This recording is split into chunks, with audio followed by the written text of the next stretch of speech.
It is almost 2020. That's insane. And today we're talking New Year's resolutions.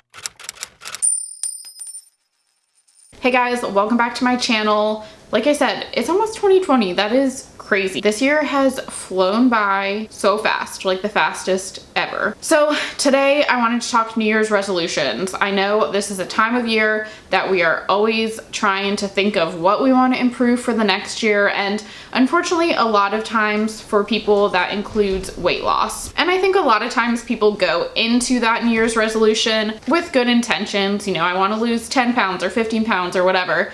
And so they just end up like going really hard at the gym and really restricting themselves for like 2 weeks. And then like every diet cycle that we've talked about on this channel for so long, it doesn't last, which it shouldn't. You should not be restricting yourself or overworking yourself. So today I wanted to talk about some health-related New Year's resolutions that you can make that don't involve weight loss and that can hopefully continue to improve your health and your happiness and your life throughout 2020 and not just be just like a quick fix 2 weeks in January.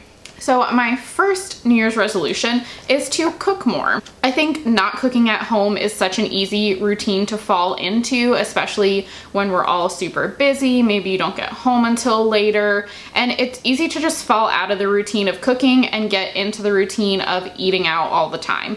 And of course, there's nothing wrong with eating out. I love eating out. I love trying new restaurants, but cooking at home has so many benefits. You're gonna save money. You can try new things, try new recipes, learn a new skill. Plus, you then just know what's in your food. It's nice to have more control over what you're eating and not have all those like additives and stuff that oftentimes go into eating out. My neighbor just started blowing leaves. All right, it's like 15 minutes later and my neighbor is still leaf blowing, but he's on the other side of the yard, so hopefully you can't hear him.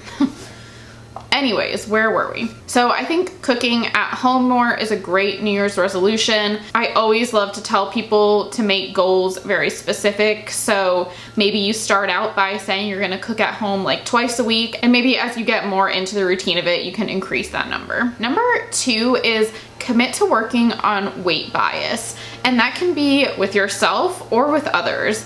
You know, we've been talking about intuitive eating this whole year, and part of that is realizing that your weight does not define you, and it also doesn't define your health. I think we all have a pretty big weight bias, whether it's looking at our own bodies or, you know, seeing someone in the street and assuming something about their health because of the way that they look. So I think really committing to working on that bias within yourself can be a huge step for not only your physical health, but your mental health, and also you as a person and your kind of social health, if that's a thing, this year. Number 3 is eat more sustainably. Hopefully a lot of us are making sustainability goals this year. We have learned so much over the last year or so about the damage that we are doing to our planet, and hopefully a lot of us are taking any steps that we can to lessen our impact, and eating sustainably can make a huge difference. So I am not saying that we all need to go vegan. I'm not saying that we all need to never use another piece of plastic, but simply implementing some more sustainable practices into the way we eat can be really helpful. So what does that look like? Maybe trying Meatless Monday this year. Like I said, fully going like vegan or vegetarian can be quite an undertaking, and I'm not saying that anyone should do that, but maybe just implementing some more plant-based meals into your week, whether that is just Meatless Monday, whether that is like having meatless lunches or meatless breakfast or something. That can be one way of making a big impact. Another thing could be trying to eat seasonally this year, or trying to eat locally. Things like buying food from the farmers market and local farmers can definitely lessen the environmental impact of like transporting food, and it can also help support your local economy. Some other fun ways to do that are to maybe get like a local produce box, get an ugly produce box so that you're reducing food waste. All of these things are ways that you can eat more sustainably. So maybe just even pick one thing that you can do to reduce your food waste or help you eat more sustainably this year. Number 4 is more of a mental health goal, and that is to find a stress relief technique that works for you this year. We are all super busy. We all have so much going on, and let's be honest, we're all stressed. Stress can take a huge toll on your health in so many different ways.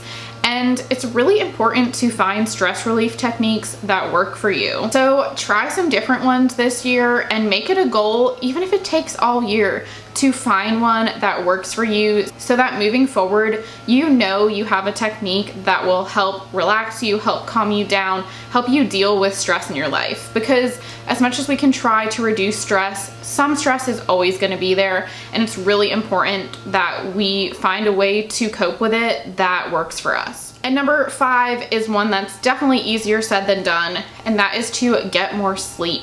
I have done a video about sleep before, and I will link that here or below, but sleep can have such a huge impact on your overall health and well-being. And I think it's something that a lot of us don't think about that much. You know, we're used to just always being tired, and it's just a fact of life that you're just gonna be tired and you're just gonna have to drink 3 cups of coffee every morning to wake you up. And we don't really feel like there's any solution for it or that it's really a problem. It's just kind of is. And that is not true at all. We can definitely make an effort to get more sleep, and it will improve our stress, it will improve your appetite, it will improve your mood, it'll improve your health overall. So whatever works for you in terms of getting more sleep. Maybe that means like not sleeping with your phone in the room this year, or maybe that means making sure you are turning the TV off at a certain time every night. Maybe that means just setting yourself a bedtime or